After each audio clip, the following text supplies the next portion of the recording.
Welcome to my channel, Stories of Success. My name is Natalia Nicholson and I'm the founder and run a community called Women in Digital Business, where we work with women from all over the world to really help them get online customers to give that flexibility of life.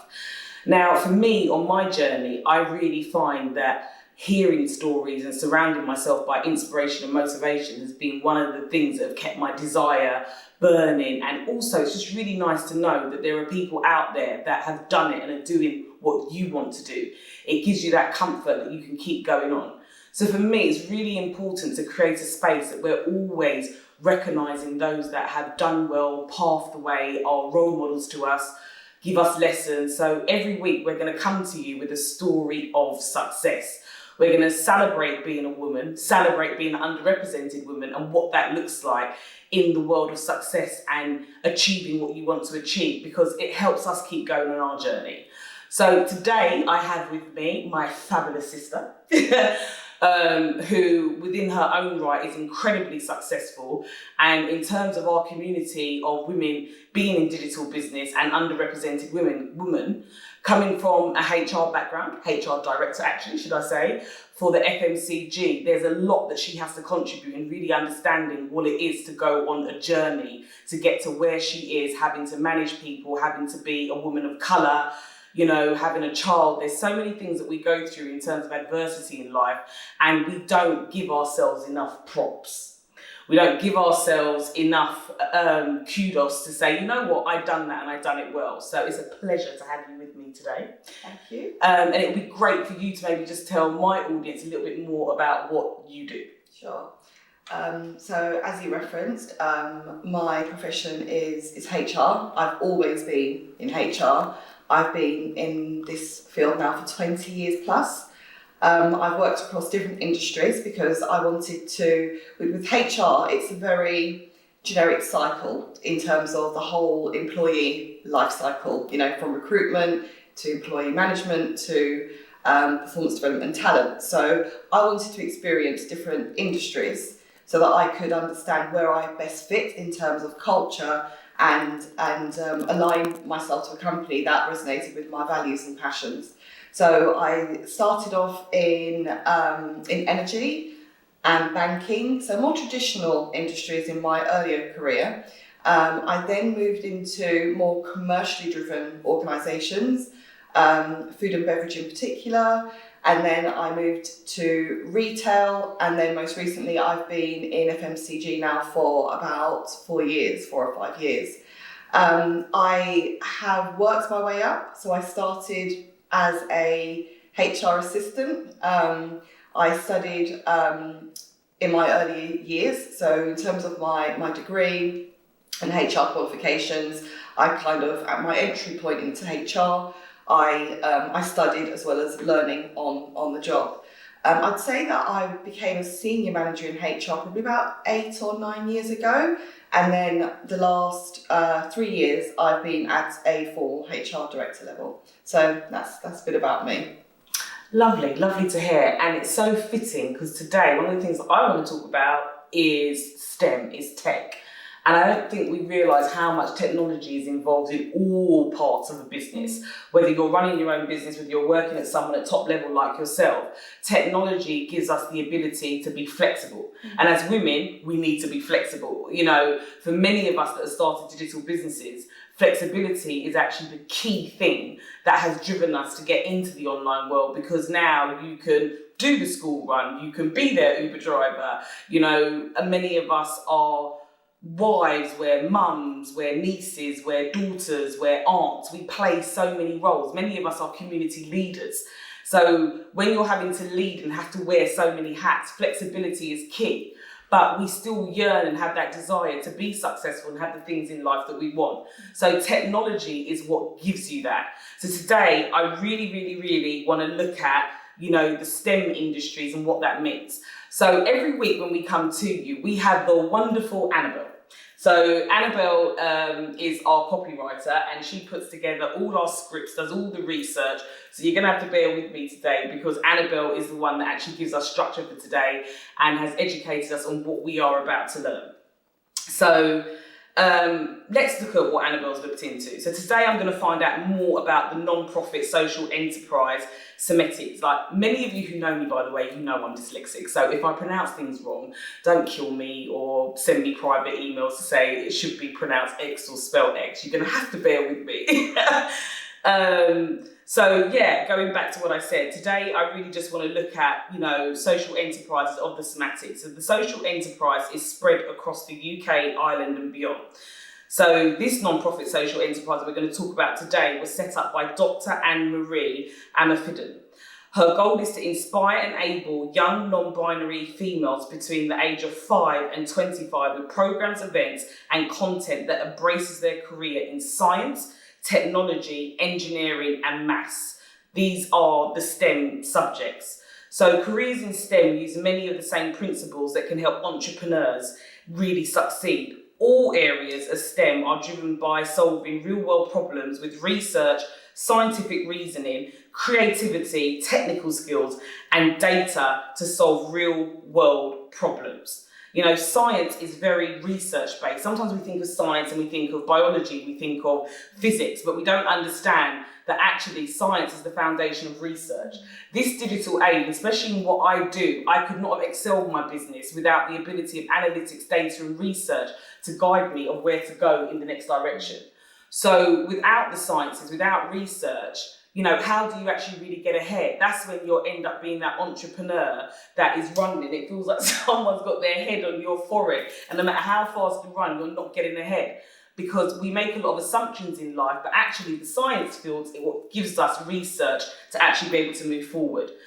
Technology, systems and software, it's lowered the entry barriers for many of us. When I think about my business, could I have started the type of business I have without technology? The resource that I would need, especially living here in the UK, it would have priced me out of even starting my own business. So sometimes we don't understand how much technology can help smaller businesses. It has a major impact on your industry because it can cut job losses, unfortunately. But for small businesses and entrepreneurs, actually, it's lowered entry barriers. And it also automates processes.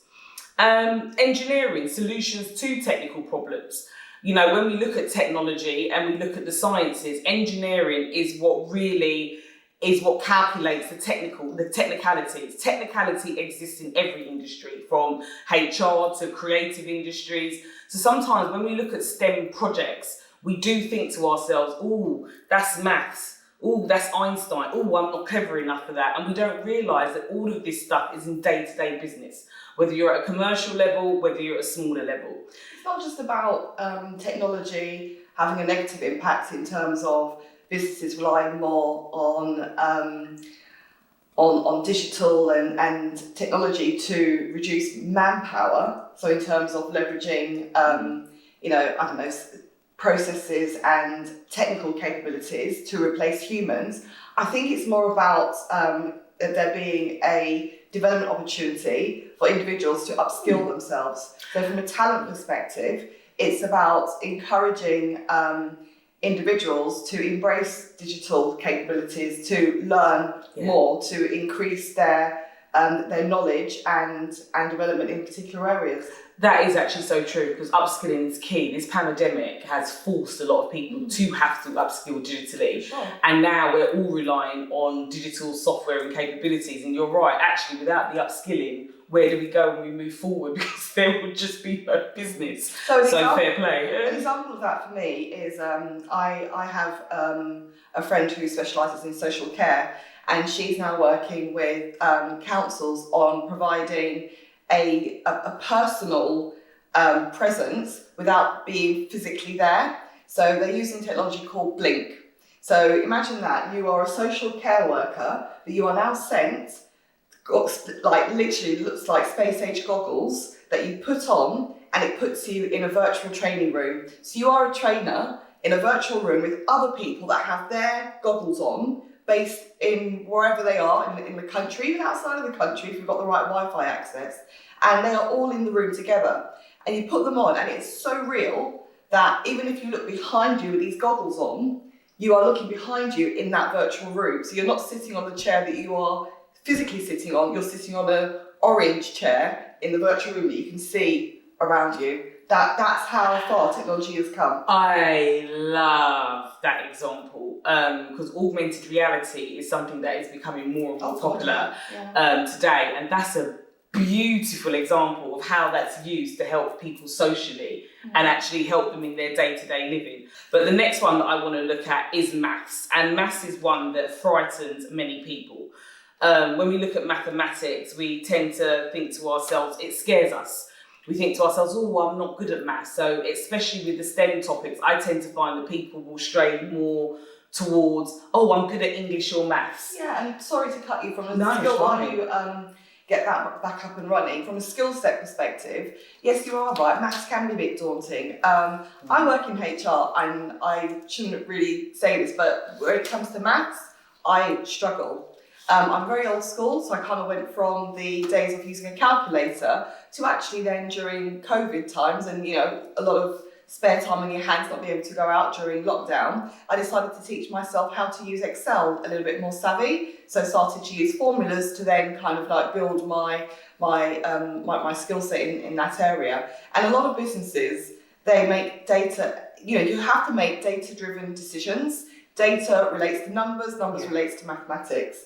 So it can be scary, but again, from a technology perspective, there are so many things out there that can help you increase your capabilities in those areas. Yeah, even today, you saw me smile before we started this show when I was like, yes, I've got a Facebook ads campaign running. I've found a location that is half the price of the UK with 70% better response on my UK audience. That's actually huge for my business. That is a big difference, and in between profit margins, that's maths. And I'm a firm believer of numbers tell a story, and they do tell a story. Don't ignore the data. The data and the research, the science and the maths in this digital world is absolutely key in terms of you building yourself up and being able to scale your business or scale what you do within an organisation to actually break through ceiling heights, because without that, you are walking in the dark and you're making assumptions. And we live in a day and age now where you don't have to rely on assumptions and have to keep relying on pumping money in to find things out. You can use research, you can use the data, you can use maths, you can use numbers. It's really key. So, many of you might be wondering, why have I chosen to start my Stories of Success channel with Dr. Anne-Marie Imafidon? So, in my opinion, my goal in a lot of ways is consistent with the same principles behind Anne-Marie's motivation, which is to inspire women, especially women from underrepresented backgrounds that have not considered starting a business and yet could be successful entrepreneurs with the right guidance and access to information. In a lot of ways, I have a synergy with Anne-Marie and what she's achieving with her social enterprise. Anne-Marie has a mission to show that STEM careers are for every woman who is interested in working in this field. Yes, there are barriers, but if something is worth doing, you will always face barriers, as said by Dr. Marie. And it does fall in a line a lot with what I do. Me getting into e-commerce, my actual first e-commerce business was in 2003, where there was no cloud-based systems. The entry barriers were not as low as what they are now. And I feel like you hit on a really good point about the upskilling. Many people are still frightened, many women are frightened of getting into this world because they feel like, oh, it's not for me. Oh, I'm not very tech savvy. Oh, numbers don't. The same things that we just went through about STEM, we look at these as negatives on why this is the reason not to start business. Or it's a male-dominated Well, it's more for men. I don't understand that. Well, guess what? This digital world has come upon us, and especially since the pandemic, because the world has changed. If you can operate your smartphone, you can start an online business. There are so many things that we do in terms of tech that we're just not aware of, down to how we operate our TV, stream, listen to music. The list goes on and on and on. If you notice, all the interfaces are very similar. If you can use Word, Google Docs, you can use Canva, and you can use Slack, and you can use, Infusionsoft or ClickFunnels when you start really getting into automated marketing. Curiously enough, if you think about, again, traditional IT support, if I'm thinking around most, if not all of the companies that I've worked for, mostly all of the IT support people have been male. Yeah. I can't think of a female working in an IT support support function in any of the businesses I've And worked in. Andrea, do you know what the magic and the beauty of what I love doing is? Women are fantastic at it, and I tell you why. Women we've got much more emotional intelligence. We are natural nurturers. We were born that way. We were given these gifts. So to have the ability to understand and implement tech, but then have the ability of what the tech is actually going to be used for and how that can, fulfill the objectives of an organisation, that's what women are really good at doing. And that's why at Silicon Valley, you are now seeing such a rise of women in tech. The numbers are just going up and up and up and up every year because we are so good at what we do. It's being able to take the emotional intelligence, which comes natural to us, and apply that in the STEM subjects. And for me, that's definitely what's elevated my business, in really understanding technology and psychology. And that's what I call it, tech meets psychology. So, this being pigeonholed into, I'm good with English literature, I'm good at being really theatrical, I don't really do the maths and sciences. It's all a part of life. It's not a matter of being on one side or the other. We use all these skills day to day. For many of us, we just haven't translated it into technology. And what it can give you is that flexibility of a work lifestyle with all the different roles that we juggle. So STEMettes, which is what Dr. Marie calls it, runs programs, events and provides content to make it simpler for young women and non-binary people to find out what career options are available in STEM, showing how it can be done in more powerful than just saying, I can do it. STEMettes started in February 2013. And since then, more than 50,000 young people have learnt at free event workshops with STEMettes experiences. STEMettes' central ethos is free, fun, food. I love that. I love the fact that Anne-Marie's a foodie. And Anne-Marie has also launched the groundbreaking First Business Accelerator designed for teenage girls and young women, the Outbox Incubator and the STEMettes app used by 3,000 girls. And what she says is always find your tribe. You don't have to do it alone. And again, for me, that's why Women in Digital Business exists. Yeah, it's really, really important. When we look at underrepresented women, for many of us, we don't see a reflection of ourselves in magazines. We don't see a reflection of ourselves on social media. You see a reflection of this person that you're always striving to be, sucking your stomach in the mirror while you're holding your camera up, wanting to have the perfect skin, not wanting to age. You're always striving for this art of perfection that society puts on you. And most of the world is made up of underrepresented groups, but then you don't see each other. And this is why this community is so important, because you do have to have a tribe. And what Dr. Anne-Marie's done is she has created a tribe. And I really, really love that. So let's learn a little bit more about her.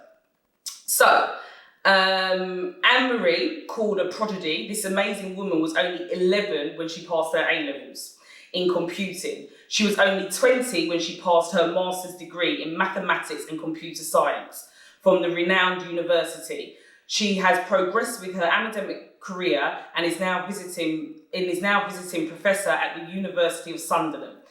With this academic background, you may not expect to be able to relate to Anne-Marie. After all, what she is doing with STEMettes isn't focused on making money.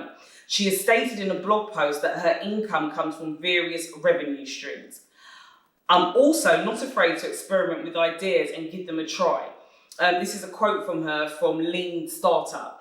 And it's funny that she says that. I experiment ideas all the time, and I experiment them using research, again, sciences. So for any of you that have got a really burning idea and you want to know whether it works or not, if you take from the sciences, what you will do is that you could easily run an ad campaign to find out if that idea is viable or not. So I couldn't agree with that more. Don't be afraid to experiment ideas. You don't always have to have budget to be able to do these things. There's other things that you could do in terms of research and data that could really let you know whether your business idea is viable or not. So I find that blogs like Anne-Marie's are one of the most useful resources for guidance. Most influential women in UK tech, I certainly agree with what she said in her winner's speech. The fear of the unknown can be banished by research and practice. And this is something that I have definitely learned from her. I think as an entrepreneur, you naturally have this ability, this yearning in your gut where you know you're going for what you want. And you know by any means necessary, you're going to get to where you want. You've got this natural desire as an entrepreneur that burns within you. And no matter how many times you get knocked down, you have this tendency that you cannot explain, that you'll keep getting back up again and you'll keep going at it because you just can't leave it alone. The problem with us as entrepreneurs is that we are not using subjects from STEM enough to make calculated decisions. Research is absolutely key. These are the things that underpin your success in you getting ahead. So it's really, really important that you break that fear barrier of thinking, oh, that's not for me. Oh, I'm not a numbers person. Oh, I could never be a science or scientist. I'm not clever enough. There's all these negative thoughts that we have when it comes to STEM subjects that makes us stay away from them, where actually if you embrace them, they will be the underpinning of your very success in terms of getting ahead in your digital business. So Annabelle goes on to tell us, keeping women in technology involves making the promotion process viable and believable. And this one's for you, Andrea, actually. Coming from a HR background, how do organisations and companies, how do we work towards seeing more women in these STEM roles within organisations? If you was a young girl, a part of, Dr. Marie STEMettes program, what could you do to get more into the tech world in terms of finding roles and jobs, would you say? Not to put you on the spot. No, it's fine. It's got to be a grassroots approach in terms of growing the talent. So actually starting from attracting the right graduates from the Milk Round campaigns in terms of identifying recently qualified the younger generation. I think that's where it's key. You've got to invest in training programs. You've got to invest in actually having the right graduate programs programs that will then nurture that talent from those two areas. It's about going out there to look for these individuals, to identify transferable skills, to look at the more softer side in terms of the skill set that you'll be looking for, as you referenced, Natalie, around the diversity of bringing in different people. That's not the normal mould of what somebody in IT or technology or digital should look like, should appear to be. I think there's some untapped pools of talent that you can go out to research, to really look and kind of like look for these individuals to create an attractive package to draw them in. Yeah, and I think the emotional intelligence is the one thing that we have up on the men. So I think it's about bringing that to the table as well. And I think sometimes we live in a world of, I call it the Instagram world. I'm in the digital world. I do social media marketing. But sometimes when you do want to get into an industry and you've got the desire to want to do something, sometimes it's good to learn, how others are doing it, that have been doing it for years and years. And, a lot of times now in today's society, many younger people don't necessarily want to work for free. But actually, it's the best thing you can do. A few years ago, I'm a foodie and I really wanted to get into food. I still do. We were going to start a business called Caribbean Wraps. I started looking for jobs at a company called Tortola, a Mexican company that sell wraps, because I wanted to learn what their process was so I could take that and make it better. So sometimes you do have to realise there's experts out there, there's companies that know what they're doing, but it's about putting yourself out there and really absorbing and understanding what they do and then bringing your magic to it. A little bit of black girl magic or whatever culture that you may be from. So, like Anne-Marie, I find myself driven to do more. So I wasn't surprised to read some great suggestions for success when starting or running a business in Anne-Marie's blogs that apply to a wide range of industries. So here are the top 10 pieces of business advice I want to share that coming from Anne-Marie's blogs, and I really do agree with these. Affiliate marketing. Affiliate marketing is great. So you can use a lot of the principles from STEM if you want to start your own business, but maybe you haven't got a product, maybe you haven't got a service. So guess what? Affiliate marketing means that you can now market other people's products or services. You'll earn money from it and you'll really get to learn the principles of digital marketing, which is really powerful because if you know and understand how to sell anything online, boy, you're in a really good position, especially as this digital world really takes over, and you're really going to understand what psychology meets technology is and what it is to use all the STEM principles. So you don't have to have your own product or services. Affiliate marketing is a great way around that. Crowdfunding creatively. Dr. Anne-Marie is incredibly successful, and imagine that her business is not a commercial capital business. It's an enterprise that actually helps girls to get into the STEM field and really be able to elevate themselves. So there's so many different ways with community projects that if you've got a real burning desire to help a group of people, you can actually help yourself and help others en masse. Take Women in Digital Business. We crowdfund. We offer a crowdfund all year round, offering diversity training to big organisations where they then donate to us, and we're able to give that money back to those that join our mastermind for them to be able to scale their business. Because a lot of women that are ready to scale and they've got a business model that works will struggle simply because they haven't got the money to be able to put that into advertising. And when they do, because they don't know what they're doing, it can get wasted. So that's our way of, using crowdfunding creatively, where our audience is underrepresented women. So we run diversity training because as a woman of colour, I understand about diversity and I can bring that into the corporate world.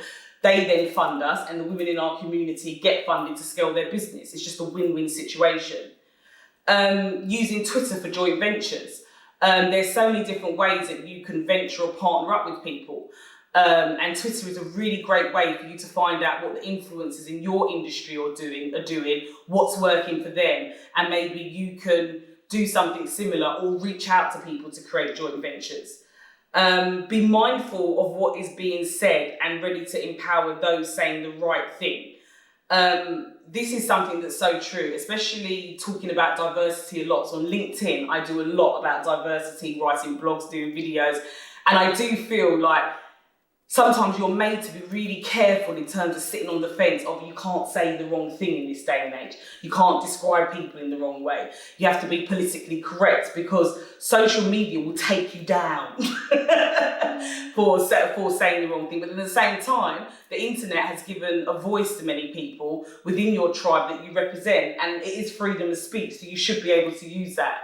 I agree, but LinkedIn continues to be described as another social media channel, and it's not. It's business, and I find it's becoming quite a grey area around people using LinkedIn for things that you might want to stick to your Instagram, family orientated things, what you're being up to on a personal level. That's kind of taking things away from the business aspect. However, I see the other side, which is to demonstrate authenticity, to actually show your personal side. That's what makes you who you are from a career perspective. So therefore, it should be. But there is a balance, and sometimes I think it kind of goes over into the grey area of maybe leave that for Facebook, not for LinkedIn. Yeah, I agree. But yeah, you have to be very aware of what you're putting out. And I think for me, I think it's okay to be controversial. So say what you mean and mean what you say, is what I would say. So actively seeking opportunities to get involved in small organisations. If you're not sure on what you want to do, join an organisation that you believe in, be a part of their journey, help rise them up, because what you're learning is going to help rise you up. Mentoring, tech advice, mentoring is so key. And women of colour have got a serious lack of mentorship. Even for me coming up, and I know this is a problem full stop if you even look at reports online, it's really important to have a mentor that you can connect with. Because otherwise what you'll find is that you're immolating. And God made us all individual, we've all got gifts, and you should embrace yourself and be proud of who you are and what you are. You don't need to take somebody else's identity on. Yeah, and I'm a true believer in, and reverse mentoring is usually used as a leadership program where leaders will partner up with a younger individual, just to get a different perspective on life, on business, on, and I think it works. I think reverse mentoring with the younger generation, I have reverse mentoring in my household on a normal day. My son's 20, and in terms of the discussions that we can have and the different perspectives that he can give me on things, that gives me various light bulb moments I think reverse mentoring really does work. Yeah, I love that. I have embraced over the years being more of a learner. I think when you speak, and because I train a lot, sometimes you can get too comfortable calling yourself an expert. And it's really easy when you consider yourself to be an expert in something that you don't take on board other people's opinions and you're not learning all the time. So I've had to remind myself over the last couple of years, always be a learner. So whether someone is 7, 10, 21, like your son, my nephew, you can learn from all different types of people. You just have to be open to be a learner. So mentoring, I can't stress enough how key that is. And Dr. Anne-Marie does talk about this a lot when you look her up. Find your tribe. There is no point belonging to a community that you cannot identify with, because you are going to end up emulating them, and that's when you feel like you've got imposter syndrome. I don't like tribe. I don't like the reference to tribe because it makes it sound not aggressive. It makes it sound, when we were talking about packs of people coming together and acting tribal, it feels a bit aggressive. I like community. So find your sense of belonging in a community. Yeah. Sorry. Definitely. They mean the same thing. Yeah, no, mean the same thing, but it's different words to different people. So whether it's a tribe, whether it's a community, whether it's a gathering, just find your group of people that you know that you can connect with and they've got some understanding of you, where you're coming from. Because I think that was one of my struggles. I joined a lot of communities, a lot of programs for coaches and consultants that their audience wasn't my audience. Their cultural background was nothing like mine. So then now I find that I'm emulating them to try and get their success, and then I kind of forgot about my own goals. And I would say that's something that held me back for about 3 years, if not longer, in terms of me understanding what my journey was and how I'm going to get, this flexible lifestyle of coaching, consulting, getting into the digital world. Their way of doing things became mine. So it's important that you do find a community that you can really identify with, that gets you, understands your story. We've all got a story. So it's important that you can get that connection with whoever you're going to learn from, or a community that understands you and understands your audience. And has similarities to you. Yeah. So another example of that is, so from a social perspective, kind of bouncing ideas off of outside of the workplace, I have a small number of professional women like myself that live locally to me, and we spend a lot of time together. And for me, they're my community because we have similarities. We have the same challenges from pressurized working environments, and we can bounce ideas off each other and come together and kind of chew the fat over different topics. I like that one, chew the fat. I think I'm going to be using that one. Love it. And lastly, just building capacity for extra personal revenue streams. So with all these examples, you don't have to always know what it is that you want to do.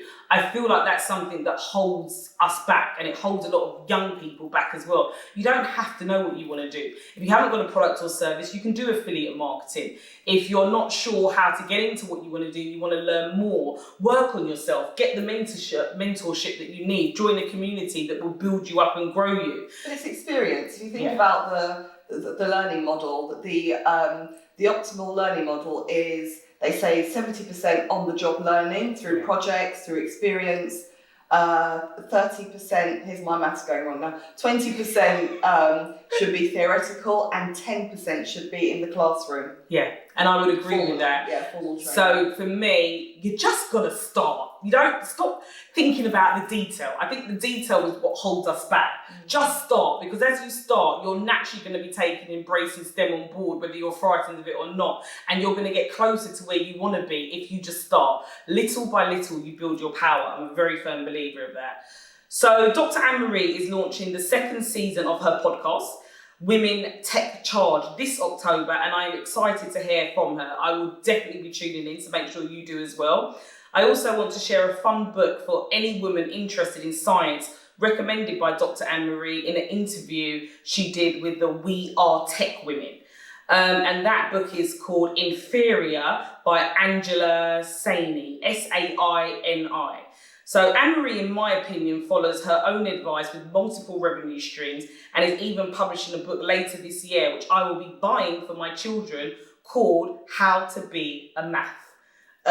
My boys, as my sister knows, are absolutely math and number crazy.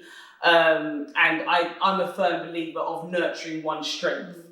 Rather than keep looking at the weaknesses. I don't really see the point of that. So I will definitely be buying that book for them. I'll be definitely tuning into her podcast. And I think this digital age does give us the ability to have multiple revenue streams. And you'll probably agree with me. I don't think it's just revenue streams. It also call it a side hustle. Yeah. Everyone needs a side hustle in their life. Yeah. And also we've all got hobbies and interests, and sometimes they just go to the wayside, especially when you have got a high-powered job or you are time poor. And the digital age just gives you the room to be able to explore all these different things that can just have so much impact on other people's life, generate wealth, to do the things that you've always wanted to do. So just think about how you can start your journey in the digital world. And you don't have to have a specific plan. Just start somewhere and take some of the lessons today of where to figure out where to start.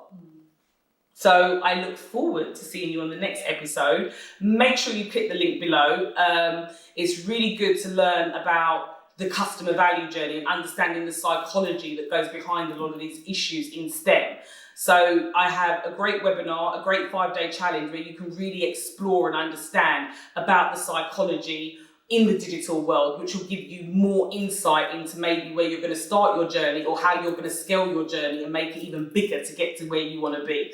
So just click the link in the bio. Please subscribe to the channel. Please share, and we look forward to seeing you on the next episode.